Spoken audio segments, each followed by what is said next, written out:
সবার কি অবস্থা, কেমন আছো? আশা করতেছি সবাই খুব ভালো আছো। সো বরাবরের মতো আমি শামীম ফ্রম সুভাষেডু থেকে আমি শামীম বলতেছি। এবং তোমাদের জানো যে আমরা এসএসসি এবং এইচএসসিতে তোমাদের জন্য আমরা বেশ কিছু ক্লাস করাচ্ছি আর কি।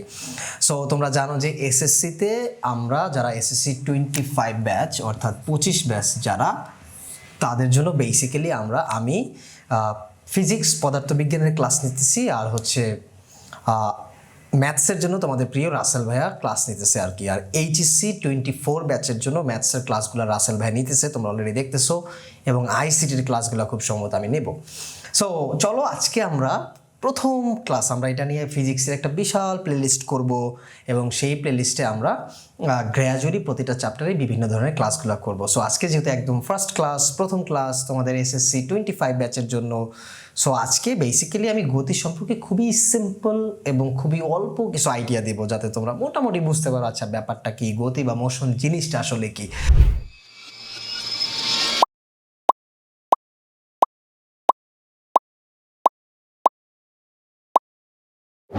সো এই নিয়ে আজকে আমরা একটা আইডিয়া দেওয়ার চেষ্টা করব।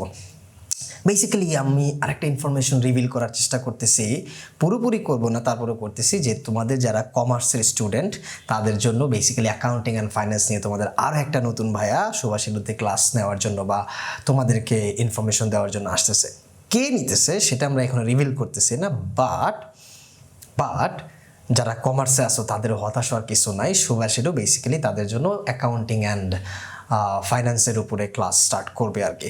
সো বেসিক্যালি এখন এসএসসি এবং এইচএসসির আমরা হচ্ছে ফিজিক্স এবং ম্যাথস এইগুলো আমরা ক্লাস করাচ্ছি। তোমরা বেসিক্যালি এগুলো দেখতে থাকো, আস্তে আস্তে আমাদের সাথে ইউজ টু হও, এবং সেই সাথে সুভাষেডুর সাথে তোমরা পরিচিত হও, এবং তোমাদের যত ফ্রেন্ড সার্কেল আছে সবাইকে বলো সুভাষেডু সম্পর্কে, কানেক্ট করার চেষ্টা করো আর কি। এইটুকুই চাওয়া আপাতত, ঠিক আছে? ওকে, আসো। সো এসএসসি 25 ব্যাচ 25 ব্যাচ তোমাদেরকে বলতেছি, আজকে আমরা মোশন বা গতি সম্পর্কে জানবো। খুবই সিম্পল এবং অল্প ভাষায় একটু জানার চেষ্টা করব। তার আগে আমি একটা চমৎকার বিষয় বলি। সো মোশন জিনিসটা অনেক ডিপ, অনেক গভীর। সো এত তোমাদের এই ছোটো মাথায় এরকম বিশাল কিছু আমি এখন দেওয়ার চেষ্টা করবো না বা দিবও না, বাট যেটা বলবো যে তোমরা মোশন নিয়ে একটু কাজ করতে পারো, সেটা হচ্ছে লাইক তোমরা মার্শাল আর্ট দেখো বা দেখছো, অথবা তোমরা বিড়াল বা ক্যাট বা বিড়াল অনেকেই দেখছো। সো মোশন সম্পর্কে স্বচ্ছ একটা ধারণা নিতে চাইলে বিড়ালকে তোমরা একটু ফলো করতে পারো, কারণ বিড়ালের মোশন এত পারফেকশন যেটা মানে কল্পনাই করা যায় না। ওদেরকে তুমি যদি সামনে হাত নিয়ে একটু মুভ করাও, বা তুমি ওদের মুভমেন্টগুলো যদি লক্ষ্য করো, ওরা এত চমৎকারভাবে মুভ করতে পারে এবং ওদের মোশনটা এত পারফেক্ট তুমি চিন্তাই করতে পারবা না। সো ওদেরকে একটু লক্ষ্য করো, মোশন সম্পর্কে বোঝার ক্ষেত্রে দেখবা যে ওদের মুভমেন্টগুলো কেমন হয়। সো ওই জিনিসটাই আজকে আমি তোমাদেরকে আরেকটু খুব চমৎকারভাবে বোঝানোর চেষ্টা করব। খুবই সিম্পল দুইটা জিনিস শিখবো আজকে আমরা, স্পিড, ভেলোসিটি অ্যান্ড অ্যাক্সেলারেশন, অর্থাৎ গতি, বেগ এবং ত্বরণ। এই তিনটা জিনিস আজকে আমরা শেখার চেষ্টা করব, এবং এই তিনটা জিনিসকে আমরা একটু এক্সপ্লেন করার ট্রাই করি। হ্যাঁ, সো আজকে আমরা এখানে একটা দৈর্ঘ্য নিলাম বা একটা জায়গা নিতেছি আমরা। ধরো এটা হচ্ছে মিরপুর, আর এইটা হচ্ছে ধরো মিরপুর 10, আর এটা হচ্ছে মিরপুর ধরো 11, ঠিক আছে? এই হচ্ছে দুইটা প্লেস। তুমি একজন মানুষ, ধরো রহিম একটা মানুষ, সে এই মিরপুর 11 থেকে মিরপুর 10-এ যাবে। তো বুঝো এই মিরপুর 11 থেকে মিরপুর 10-এ যাওয়ার জন্য রহিমের কি কি জিনিস প্রয়োজন, কিভাবে যেতে পারে, আর কি কি জিনিস সেখানে ইনক্লুড, এই জিনিসটা আমাকে ফার্স্ট বুঝতে হবে। তাহলেই মোশন জিনিসটা হয়তো আমরা কিছু একটা বুঝতে পারবো আর কি। কারণ আমরা কেউ স্থির না, আমরা সবাই মোশনের মধ্যে আছি। আমি যদি এই জিনিসটা বলি আরও ডিপ হয়ে যাবে, কারণ ভাই আমি দাঁড়ায় আছি, তাহলে আমি কীভাবে স্থির না? বাস্তবিক করতে আমরা সাপেক্ষে হয়তো বা স্থির, কিন্তু পুরোপুরিভাবে আমরা স্থির না, সবসময় আমরা মোশনের মধ্যেই আসি আর কি। যাই হোক, এখন রহিম এই মিরপুর 11 থেকে মিরপুর 10-এ যেতে পারে অনেকগুলা প্রসিডিওরে। কিভাবে যেতে পারে সেটা বলি। সে ধরো এইখান থেকে ঘুরে টুরে আঁকাবাঁকা পথ,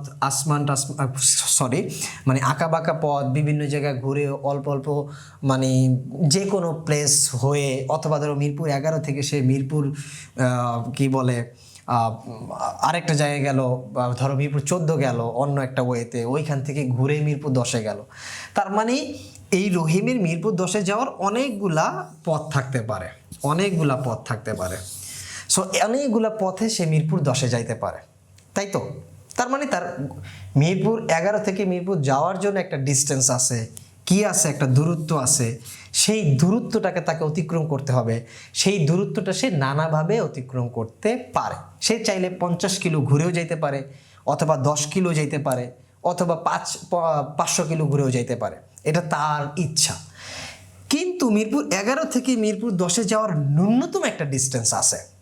কি একটা ন্যূনতম একটা ডিস্টেন্স আছে, যেইটাকে আমরা ধরলাম হচ্ছে একদম স্ট্রেট লাইন ধরলাম। আমরা আপাতত ধরে নিলাম যে ন্যূনতম ডিস্টেন্সটা হচ্ছে স্ট্রেট লাইন ডিস্টেন্স। তার মানে যখন রহিম মিরপুর 11 থেকে মিরপুর 10-এ যাওয়ার প্ল্যান করতেছে, তখন সে যখন ন্যূনতম ডিস্টেন্স ছাড়া বিভিন্ন ডিস্টেন্স পার করে সে মিরপুর 10-এ যেতে পারতেছে, অথবা সে ন্যূনতম একটা ডিস্টেন্স আছে একদম ডিরেক্ট ডিস্টেন্স, সেই ডিস্টেন্স পার করে 10-এ যেতে পারতেছে। তার মানে 10-এ যাওয়ার তার অনেকগুলা পথ আছে। কোন পথে সে যাবে সেটা তার ব্যক্তিগত ব্যাপার, সেটা পরে আমরা দেখব, ঠিক আছে? ওকে, এখন প্রশ্ন হচ্ছে মিরপুর 10-এ 11 থেকে 10-এ যাওয়ার জন্য অবশ্যই রহিমকে একটা সময় অতিক্রম করতে হবে। সময় অতিক্রম না করে কি মিরপুর 11 থেকে 10-এ যাওয়া আদৌ সম্ভব? পসিবল? কখনোই সম্ভব না। তার মানে তাকে অবশ্যই একটা টাইম কনজিউম করতে হবে। মিরপুর 11 থেকে মিরপুর 10-এ যাওয়ার ক্ষেত্রে একটা সময় তাকে কি করতে হবে? কনজিউম করতে হবে, ও একটা সময় তাকে ব্যয় করতে হবে। তারপরেই সেই মিরপুর 1 থেকে মিরপুর 10-এ যাইতে পারবে। আদারওয়াইজ মিরপুর 10-এ যাওয়া সম্ভব না। যদি 11 থেকে 10-এ যাওয়ার ক্ষেত্রে তার সময় যদি হয় 0, তাহলে এটা কোয়াইট ইম্পসিবল। তাহলে কি মুভমেন্টই সম্ভব না। তার মানে আমরা দেখতেছি যাওয়ার জন্য একটা কি দরকার? ডিস্টেন্স দরকার, আবার দরকার কি? একটা সময়, টাইম। তার মানে আমরা একটা জিনিস বুঝলাম, অর্থাৎ 11 থেকে 10-এ যাওয়ার জন্য দুইটা জিনিস লাগবেই। একটা হচ্ছে একটা হচ্ছে দূরত্ব, ডিস্টেন্স, আর একটা হচ্ছে সময়, তাই তো? তার মানে আমরা বলতে পারি গতি, স্পিড সমান সমান আমরা বলতে পারি, কি বলতে পারি? Distance by time. Distance by time, অর্থাৎ একক সময়ে। আবারও বলতেছি, সংজ্ঞা কখনোই মুখস্থ করা যাবে না। ট্রাই টু আন্ডারস্ট্যান্ড, বুঝতে হবে আসলে ব্যাপারটা কি বলছে। একক সময়ে যেই পরিমাণ দূরত্ব অতিক্রম করে সেটাই কি গতি। অর্থাৎ একটা সময় 1 সেকেন্ডে সে একটু দূরত্ব অতিক্রম করছে, বা মিরপুর 11 থেকে 10-এ যাওয়ার জন্য তার 10 মিনিট লাগছে, সে 10 মিনিটে ধরো 50 কিলো বা 500 কিলো অতিক্রম করে সে মিরপুর 10-এ গেছে 11 থেকে। তার মানে সে একটা দূরত্ব অতিক্রম করছে কি একটা সময়।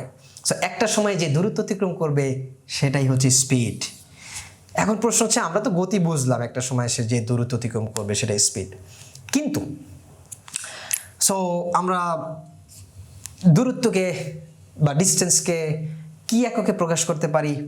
মিটার এককে প্রকাশ করতে পারি, এবং আমরা সময়কে সেকেন্ড এককে প্রকাশ করতে পারি। তাহলে আমরা একে লিখতে পারি ms ইনভার্স 1, এটা আমরা লিখতে পারি, তাই না? স্পিড।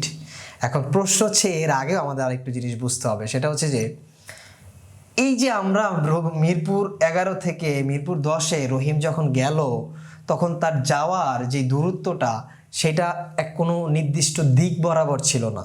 এদিক সেদিক মিলিয়ে সে গেছে। সে এখানে যে কোনোভাবেই হোক আঁকাবাঁকা পথে সে মিরপুর 10-এ গিয়ে পৌঁছাইছে।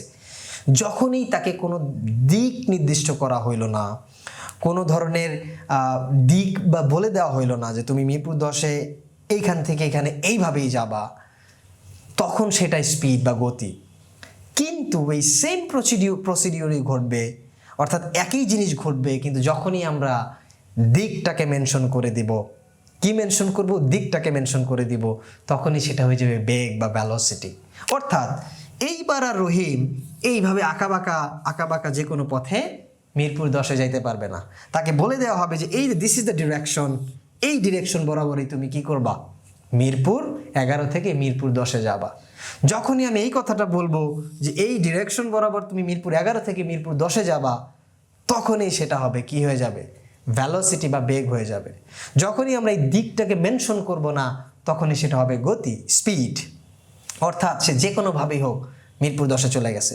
যখনই সেটা মেনশন করা হবে না, তখনই সেটা স্পিড। আর যখনই আমি মেনশন করে দিব যে this is the direction, you should follow this direction, এই ডিরেকশন তোমাকে ফলো করতে হবে, তখনই সেটা হয়ে যাবে বেগ। অর্থাৎ একক সময়ে যেই স্পিডটা অতিক্রম করবে, একক সময়ে যেই স্পিডটা অতিক্রম করবে সেটাই কি হবে? বেগ।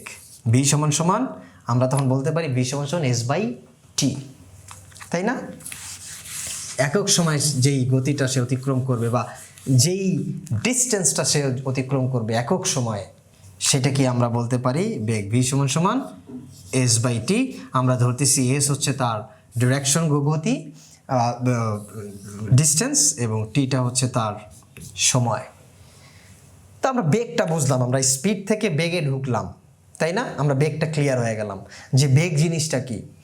এখন আসবে যে আচ্ছা রহিম ধরো এইখান থেকে মিরপুর 10-এ গেছে, কিন্তু যাওয়ার সময় তার গতিটা, এই বেগটা কি একই ছিল? অর্থাৎ সে ধরো একটা বেগে স্টার্ট করছে, ধরো তার আদি বেগ বা একটা বেগ 10 ms ইনভার্স 1 বেগে সে কি করলো? এইখান থেকে স্টার্ট করলো কত? 10 ms ইনভার্স 1 বেগে। সে যদি এই বেগে সরাসরি এই বেগেই এইখানে যায়, তখন তার বেগটা কি হয়ে যাচ্ছে? সমবেগ হয়ে যাচ্ছে, একই বেগে যাচ্ছে, যেই বেগের কোনো পরিবর্তন নাই, কোনো চেঞ্জ নাই, তখন সেই বেগটা হয়ে যাচ্ছে সমবেগ। কি বেগ হয়ে যাচ্ছে? সমবেগ হয়ে যাচ্ছে। যখনই এই বেগের পরিবর্তন ঘটবে, চেঞ্জ আসবে, তখন কি হবে? অর্থাৎ যাওয়ার সময় দেখা গেল রাস্তার মাঝখানে বেশ বিশাল জ্যাম আসছে, তখন তার গাড়ি বা তার হাঁটার গতি থামানো লাগছে, বা অনেক গ্যাঞ্জাম হয়েছে তখন তার থেমে থাকা লাগছে, বা স্পিড ব্রেকার ছিল সেখানে তার গতি স্লো করা লাগছে, বা নানা কারণে এই 11 থেকে 10-এ যাওয়ার ক্ষেত্রে তার নানা কারণে নানা সময় বেগের কি করা লাগছে? পরিবর্তন করা লাগছে।